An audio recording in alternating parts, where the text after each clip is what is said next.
The origin of life is a much debated topic. Some have dedicated their lives to finding an answer. Others write the question off as unanswerable. Just what is the probability of life occurring? It has become abundantly clear that the Earth is the only place where life exists in our solar system. All the other planetary bodies have been explored to one extent or another without revealing the existence of a single organic molecule. Well, how many Earths might be out there in the galaxy and the galaxies beyond our own? What is the probability of finding life outside of the Earth? Probability is a field of mathematics that assesses the likelihood of an event occurring. Mathematics is a good predictor, and given enough information, it can accurately predict the possibility of an event occurring, whether an election result, life expectancy of a population, or the likelihood of one purchasing a certain item. Traditionally, people under the influence of religion have viewed life on Earth as the product of a deliberate and planned creation. Others explain the presence of life through a slow process of development or evolution, which presently seems to be the most widely accepted point of view. Well, how do mathematicians assess the probability of evolution? The development of life represents the coming together of various molecules to form more organized and complex forms. That is, the development of life requires things moving from less order to more order. To evaluate the likelihood of this possibility, mathematicians would first consider the second thermodynamic law, called the law of entropy. Evolutionary thought is predicated on the premise that matter can move to a higher state of order. Mathematics holds an opposite view. Dr. W.H. Thorpe, professor of animal ethology at Cambridge University, wrote this: "The likelihood of life occurring by chance is fantastically improbable.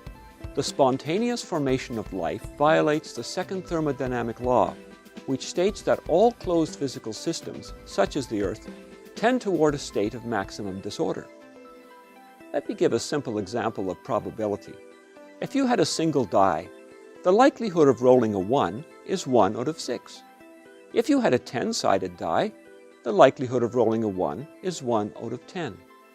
In order to show this, let's first express chances in a different way. We know that if your chances are 1 out of 100, that can be written as 1 over 100 or 1 over 10 to the power of 2, 2 representing 2 zeros.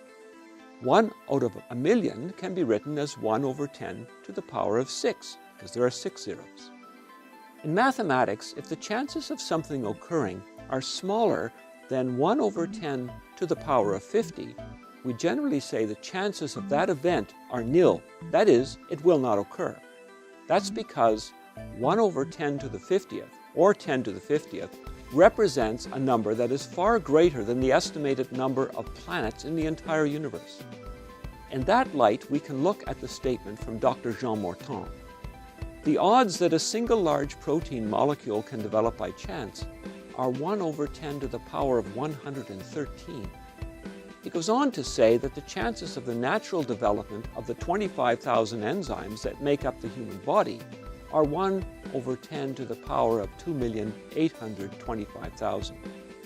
To put it another way, former astrophysicist and the head of mathematics at Wales University, Dr. Wickramasinghe, and Sir Fred Hoyle described the likelihood of human evolution to be as mathematically plausible as a tornado blowing through a junkyard and leaving behind a complete and flyable Boeing 747. These men I have quoted are some of the most respected mathematicians on the planet. They are not religious nutcases.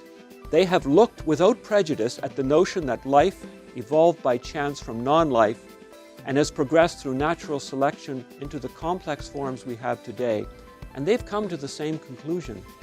To accept evolution, one must first accept that the impossible happened. I'm Stuart Vahavich for Tomorrow's World Viewpoint.